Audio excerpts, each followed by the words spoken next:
todos. É um prazer imenso estar aqui, mesmo que virtualmente, na Feira do Livro de Porto Alegre. Eu sou Soninha Porto, escritora, poeta, fundadora do grupo Poemas à Flor da Pele, que neste ano de 2021 completou 15 anos de jornada pela arte e a poesia no Rio Grande do Sul, no Brasil e até em outros países. Estamos aqui para falar um pouco hoje sobre a mulher, a filosofia e a literatura, com duas excelentes escritoras, contistas, cronistas, poetas, representantes do nosso grupo. E, antes disso, eu quero fazer uma declaração de amor a essa cidade, Porto Alegre, com esse texto lindo de Zaira Cantarelli. Os jacarandás que enfeitam a Praça da Alfândega de Porto Alegre é como a Feira do Livro. Ambas se expõem com grande resistência, floração elegante, cor, forma, tudo é muito bonito. E lá vamos nós para a 67ª Feira do Livro. Nós, Poemas à Flor da Pele, que desde 2006 estamos trabalhando pela arte, pela poesia e pela literatura. Comemoramos 15 anos de existência cultural com muito orgulho e muita alegria, na sua finalidade de incluir, agregar, valorizar, divulgar e projetar escritores para, inclusive, além-mar. É um marco de grande significação para todos nós, trabalho e futuro. O ponto alto e qualitativo são nossas coletâneas, oportunizando autores. Não podemos deixar de fazer uma menção e homenagem ao centenário de escritores gaúchos de todos os tempos, com obras insuperáveis, com abordagens de qualidade e abordagens psicológicas, como Josué Guimarães e Celso Pedro Luft. Temos ainda a homenagear aqueles associados que, em memória, nos representam, que é Robert Sheldon, Oyara Beach, Vani Campos, Jorge Duro Barbosa, Damares Lopes e João Afonso. Não há nada que possa dimensionar o trabalho de todos. A herança que deixaram é muito maior do que essas simples palavras. A grande homenagem é lê-los, conhecer seus trabalhos e, igual a eles, produzirmos textos com a mesma fé e a capacidade com que eles fizeram suas obras. Agradeço a oportunidade e agora vamos abordar temas com essas duas mulheres referências de nosso grupo, sobre a mulher, a filosofia e a literatura. Vamos iniciar com Darielle de Barros Gonçalves, que vai falar sobre a filosofia e literatura, diálogos, relações e fronteiras. Ela é advogada, bacharelanda de filosofia, reside há mais de 30 anos em Cachoeira do Sul, possui mais de 250 crônicas e contos publicados em blogs, jornais, e-books, revistas literárias, sendo participante de várias coletâneas e antologias e detentora de algumas premiações, inclusive a última, menção honrosa na Feira do Livro de Lisboa, com a crônica Viajar é Trocar de Pele. Ela também é pós-graduada em Direito Processual Civil, lato sensu. Ela é colunista do Jornal do Povo de Cachoeira do Sul, conselheira consultiva da Associação de Amigos de Cachoeirenses da Cultura, membro correspondente da Academia de Artes, Ciências e Letras de Castro Alves, membro correspondente da Academia Internacional de Artes, Letras e Ciências ALPAS 21, membro da Associação de Jornalistas e Escritoras do Brasil, Coordenação Rio Grande do Sul, associada a Poemas à Flor da Pele, que muito nos orgulha, membro da Rede Sem Fronteiras pelo Mundo, membro fundadora da Academia Cachoeirense de Letras, recentemente fundada em 30 de setembro de 2021.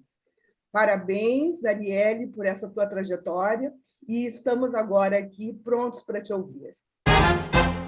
Saúdo a todos e todas, em especial aos organizadores, participantes e público da 67ª Feira do Livro de Porto Alegre, em especial a Poemas à Flor da Pele, associação cultural e literária da qual eu faço parte, com muito orgulho e agradeço as lindas palavras, que há 15 anos está realizando um trabalho de excelência sob o comando da Soninha Porto e da Claudete Silveira, e que tão generosamente me convidaram para fazer parte deste momento tão especial.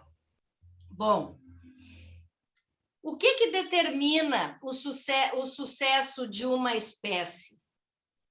É a sua perpetuação, a sua multiplicação, obviamente, decorrente da sua sobrevivência.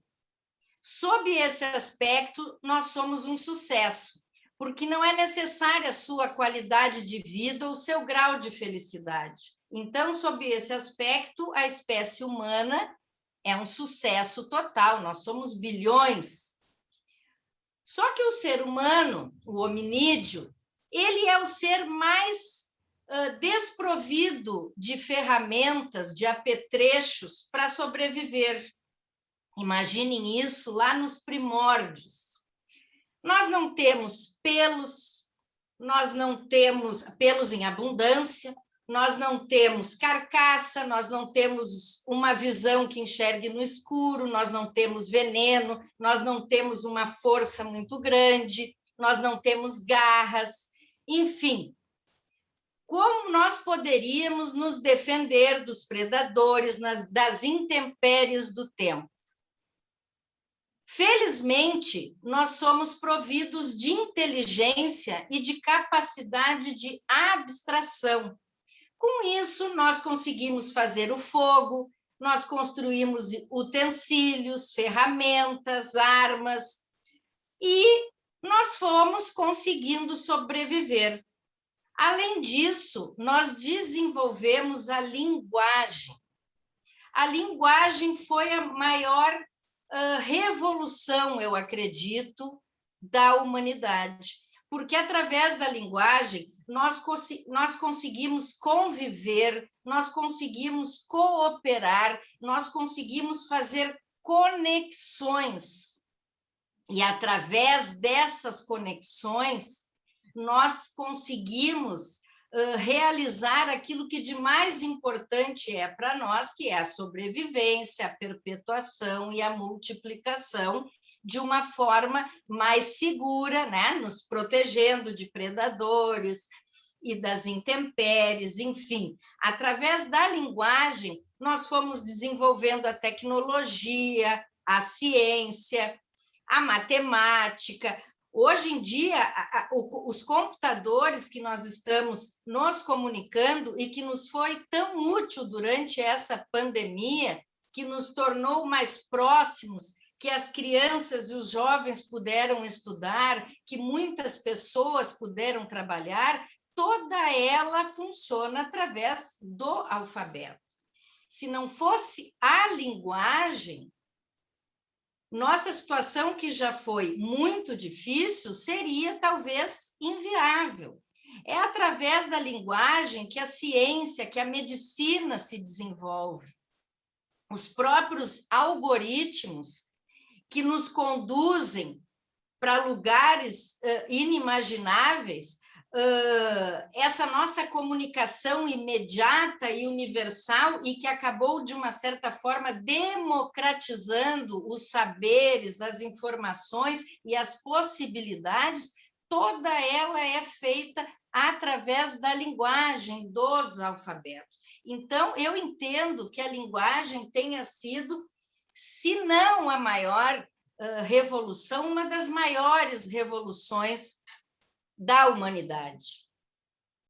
A história da humanidade esteve sempre paralela à história da arte também. Lá nos primórdios, nós já pode-se afirmar que já existia, assim como a linguagem, já existia a arte, aquela arte rupestre nas cavernas, nas paredes das cavernas. Não é verdade? E, através da arte, conforme dizia Friedrich Schiller, filósofo, médico, poeta, historiador alemão do século XVIII, o exercício da arte nos faz crescer como humanidade. É a saída do mundo sem negá-lo, o único prazer absolutamente livre do ser humano, a sofisticação do ser humano. Tanto a filosofia quanto a arte sempre buscaram incessantemente aquilo que era tido como a perfeição absoluta. A filosofia procurava o ideal do bom e do justo, enquanto a arte se voltava para a busca do bem e do belo. Todavia, de que meio dispomos para tornar as coisas belas, atraentes, desejáveis para nós, quando elas não o são? Precisamos dizer sim à vida, não importa as tragédias e sucessos. A vida é movimento, tudo é transitório. Nossas escolhas e como encaramos a vida a tornará melhor ou pior. Mas como fazer isso? Nietzsche, outro grande filósofo, diz que devemos aprender com os artistas, pois eles conseguem fornecer um olhar estético com afastamento crítico, um olhar em perspectiva que borra as formas e obriga o olho a completá-las, e no restante ser mais sábio do que eles. Neles, esta sutil capacidade termina normalmente onde termina a arte e começa a vida.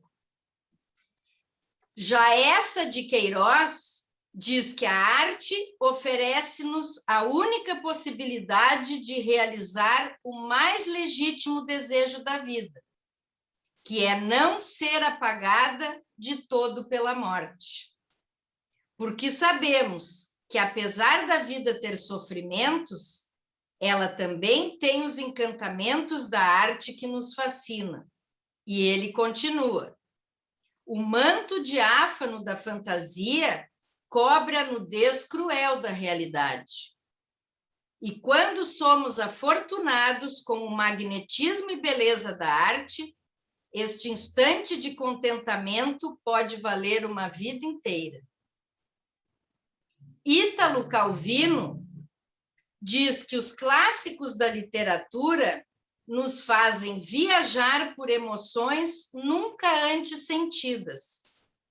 Fazem com que lágrimas molhem o olhar de imensa alegria e implorem que o momento o eternize.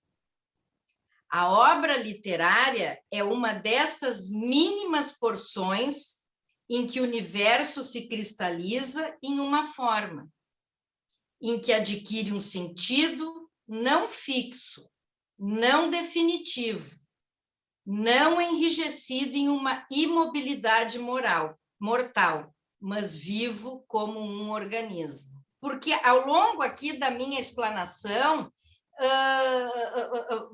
dará para verificar que tanto os nossos instintos, como várias das ferramentas que nós necessitamos lá nos primórdios para nos defendermos, para sobrevivermos e para nos tornarmos uma espécie de sucesso, eles continuam até hoje conosco.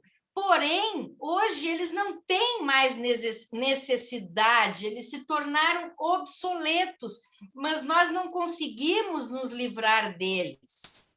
Por quê? Porque nós precisamos de uma transformação cultural. E para que exista essa transformação cultural, nós necessitamos da filosofia, nós necessitamos dos artistas, nós necessitamos de cultura, nós necessitamos da literatura. Agradeço muito, Darielle, pelo teu tempo. Eu sei que é bastante ocupada nas lides jurídicas e também agora na Feira do Livro de Cachoeira, nessa nova Academia Cachoeirense de Letras. Parabéns, sucesso e gratidão pela tua presença. Muito obrigada. Eu gostaria agora de pedir a palavra para a nossa querida amiga Lilian Rose Marques da Rocha, que vai nos falar sobre a importância da mulher na literatura.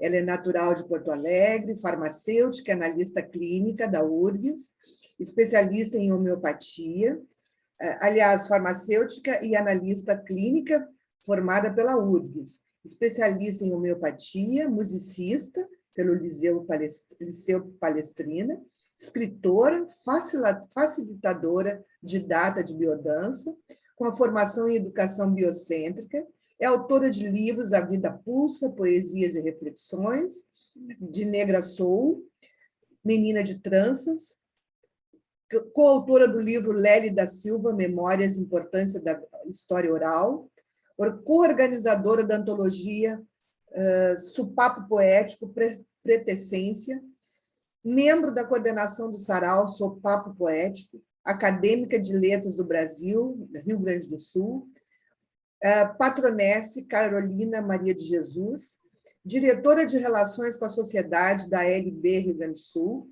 conselheira da Associação Negra de Cultura, membro da Sociedade Partenon Literário, da Associação Gaúcha de Escritores, da International Writers and Artists Association, acadêmica da Academia Internacional União Cultural do Rio Grande do Sul, patronesse Maria Firmina dos Reis, membro da Comissão sobre a Verdade da Escravidão do Rio Grande do Sul, pela OAB Rio Grande do Sul, membro do Mulherio das Letras, do coletivo Poemas à Flor da Pele, que muito nos honra, e do coletivo Arte Negra Acadêmica, também da Academia Internacional de Literatura Brasileira, membro de catálogos intelectuais negras visíveis, e do portal Literafro, pela Universidade Federal de Minas Gerais. Membro da Associação de Jornalistas do Brasil, Coordenadoria Rio Grande do Sul, acadêmica da Confraria Internacional de Literatura e Artes, patronesse Maria Firmina dos Reis, patrona da Feira do Livro do município de Canoas, neste ano de 2021, membro do Colegiado Setorial do Livro, Leitura, Literatura e Bibliotecas do Rio Grande do Sul, membro da Associação Internacional de Escritores e Artistas, recebeu a comenda do Núcleo Acadêmico de Letras e Artes de Portugal, faz parte da Galeria de Imortais da Casa dos Poetas Petrópolis, Rio de Janeiro, participante de várias antologias poéticas brasileiras e portuguesas, e seus poemas estão publicados em vários sites, blogs, revistas e redes sociais. Essa é a nossa Lilian Rocha, essa celebridade, esse talento em poesia, essa ativista do movimento negro no Rio Grande do Sul. É uma honra recebê-la e a palavra é sua neste momento, amiga. Saúdo a todas e a todos que neste momento nos estão privilegiando da sua escuta e da sua visão. Agradeço enormemente o convite da Associação Literária Poemas à Flor da Pele, na pessoa da Soninha Porto, da Claudete Silveira, e também parabenizo pelos 15 anos dessa associação que tanto tem nos trazido na divulgação da cultura, da literatura, um expoente não só aqui no Rio Grande do Sul, mas em todo o Brasil e também internacionalmente, né? Como nós tivemos o privilégio de participar de feiras internacionais há pouco tempo, né? Agradeço enormemente também o fato da Feira do Livro nos possibilitar, de Porto Alegre, de 2021, essa palavra, né? Eu já participo há vários anos de várias edições da Feira do Livro, e a Feira do Livro, nossa, é uma paixão aqui do Rio Grande do Sul, a Feira de Porto Alegre. Então, mais uma vez, poder estar participando é sempre uma grande alegria. Também saúdo a minha colega escritora que aqui está, a Darielle Gonçalves, né? Que tanto nos colocou coisas maravilhosas com relação à literatura e à filosofia.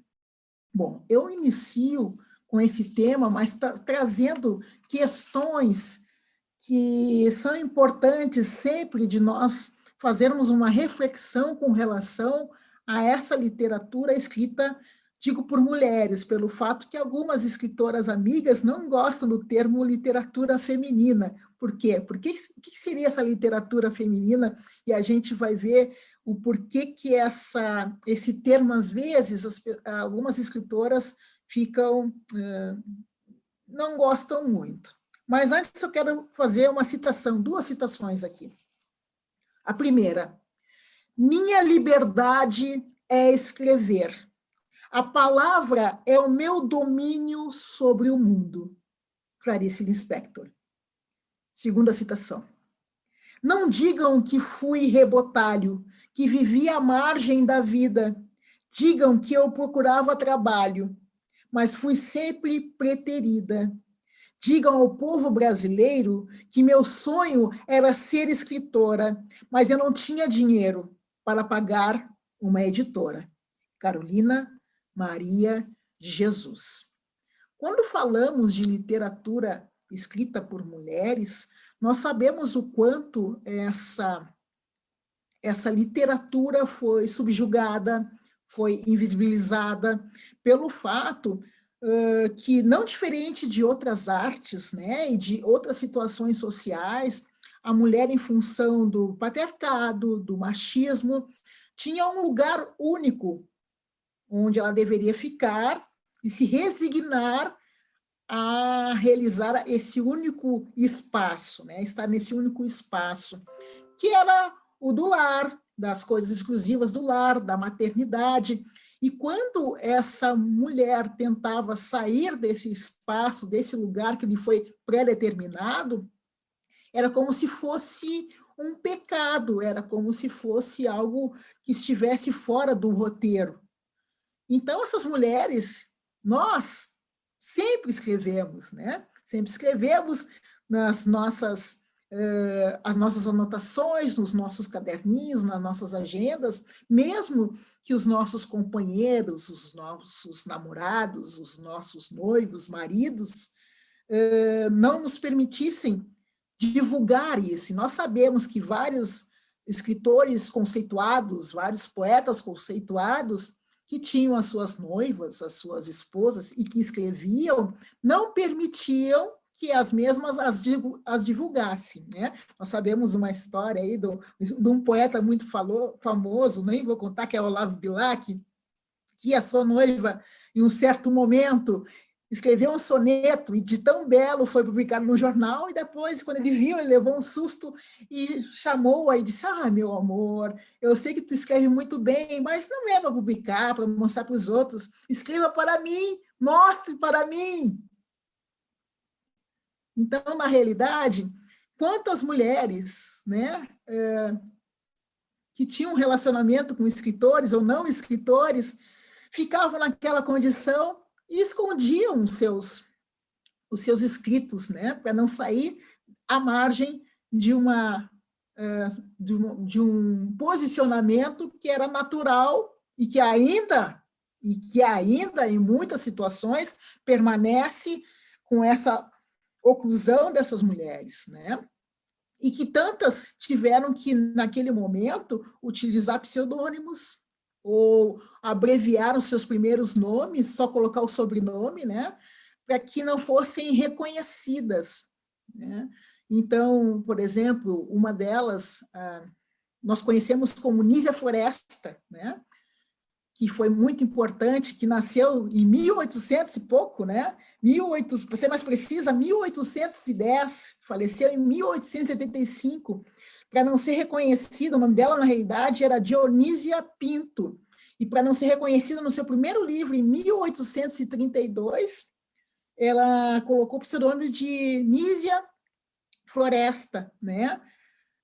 E foi uma grande protagonista no feminismo, nas letras, no jornalismo, e quantas outras tiveram que fazer a mesma coisa.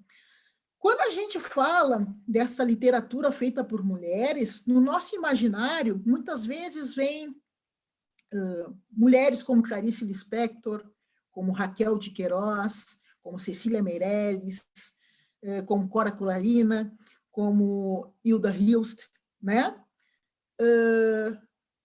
Mas, através de pesquisas que foram realizadas, se verificou que no mercado editorial, ainda, de uma forma muito majoritária, praticamente 93% essa literatura, esse mercado, esses autores são brancos, né? E 74% de homens. E nós sabemos que só a partir do início do século XX que essas mulheres começaram a conseguir sair dessa casca, a se mostrarem e começar a publicarem, né? Só que, em função de todas essas questões sociais, a sua literatura sempre era considerada uma literatura menor. E, na realidade, isso é um equívoco, porque a literatura não era melhor. A qualidade era expressiva, porém, por questões da nossa sociedade, machista, preconceituosa, sempre colocava essa escrita feminina como algo não significante, ou é como se fosse coisas dessas mulheres, né? Quando, de repente, a gente percebe que nesse mercado editorial existem escritores homens extremamente medianos e que mulheres extraordinárias simplesmente foram apagadas. E mesmo quando conseguiam publicar, passava-se algum tempo e eram eliminadas da história. Eu digo isso porque eu quero trazer 3 mulheres que eu acho que são importantes e que trazem uma ideia desse apagamento, né? E trago também, porque, como eu falei antes, no nosso imaginário, quando nós falamos de escrita de mulheres no Brasil, vem nomes como eu relatei antes, Clarice Lispector, Raquel de Queiroz, importantíssima no instante, que foi a primeira mulher a entrar na Academia Brasileira de Letras, e que até hoje, depois de se passado tanto tempo, 1977, se eu não me engano, só mais 7 entraram, né?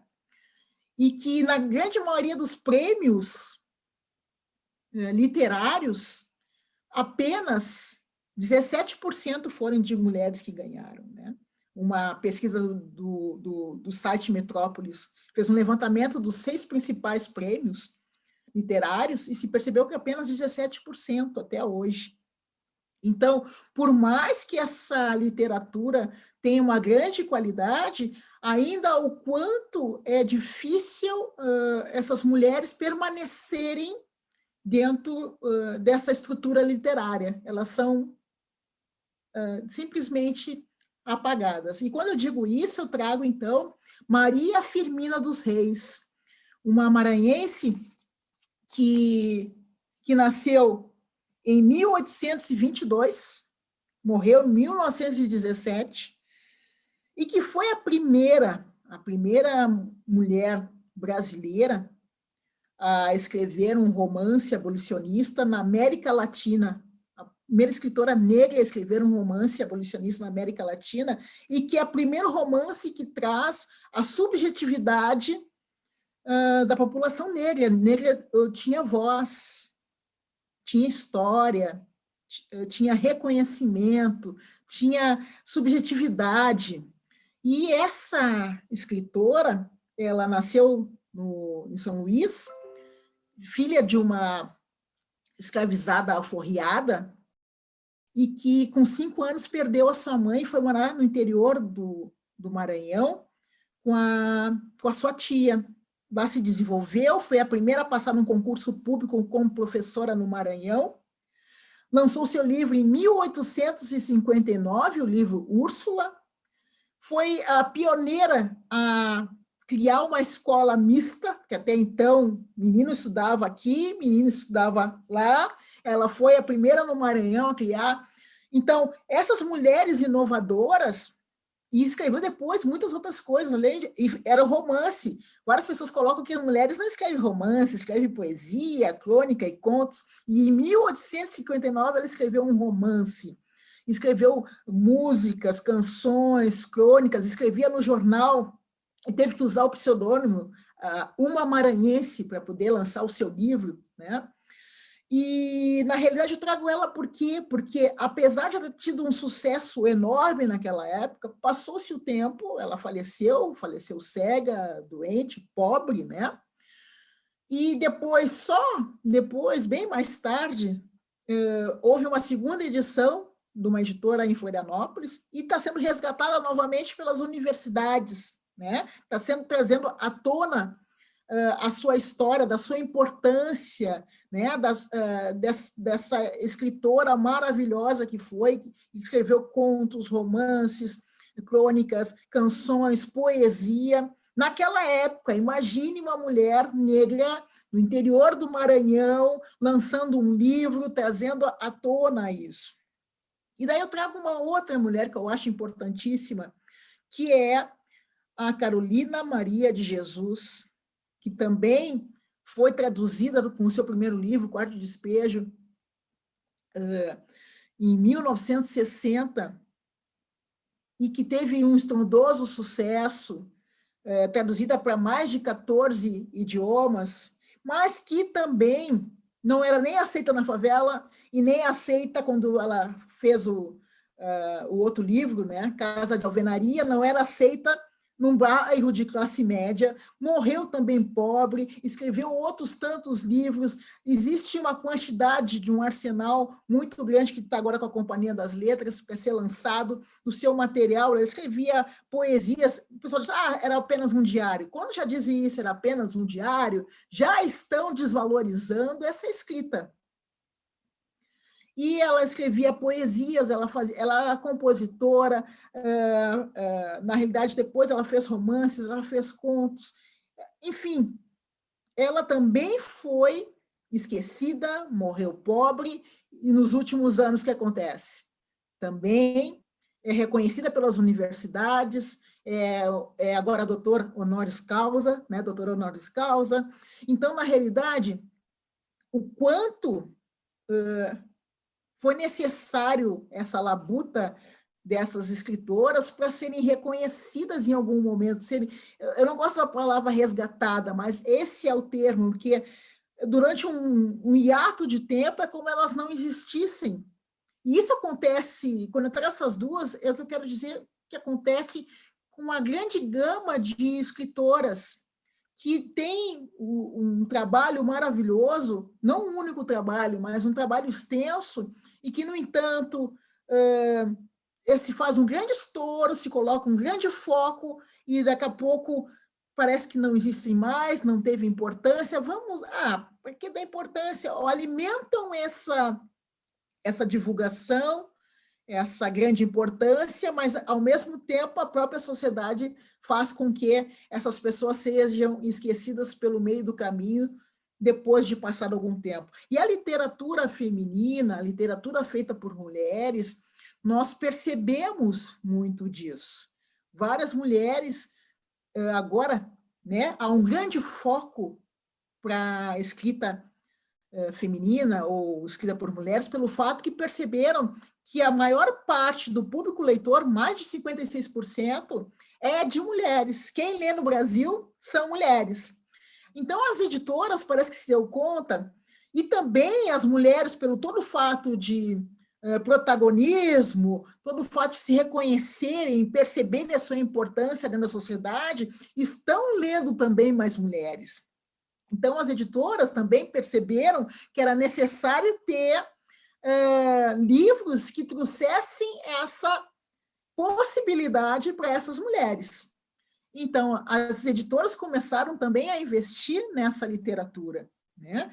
E o quanto essa literatura traz de importância, né? No momento que a Carolina fala dos seus relatos duros, muitas vezes, mas relatos políticos. Ela fala do Getúlio, ela fala do Jânio, ela fala de várias situações políticas que se passaram naquele momento, né?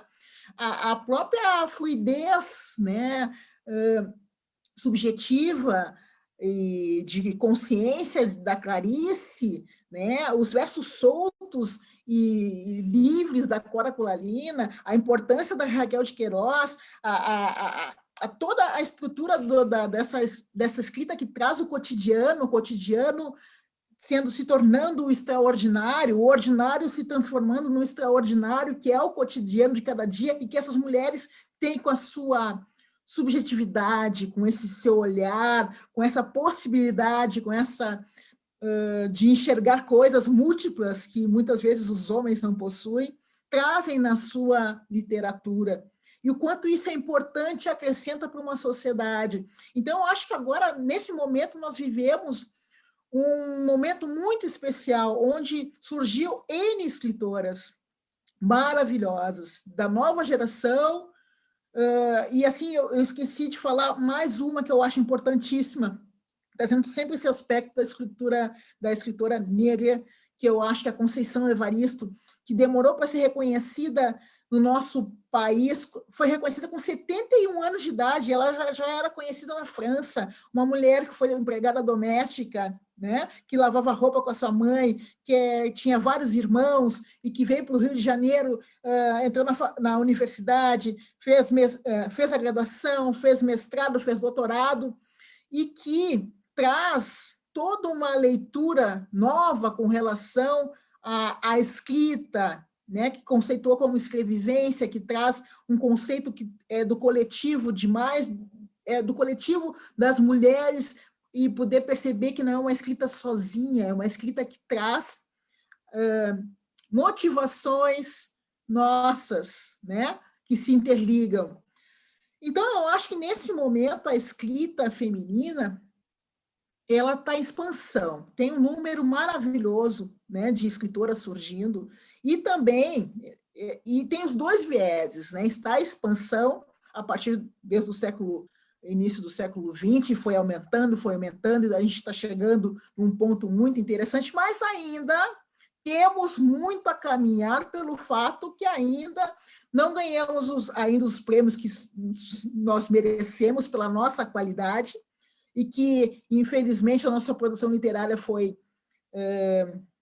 escondida, foi invisibilizada por todo um processo social estrutural da nossa sociedade, mas que agora as portas estão sendo abertas, e não foram abertas por alguém, mas foi abertas porque nós nos colocamos e nós exigimos um lugar para a nossa literatura.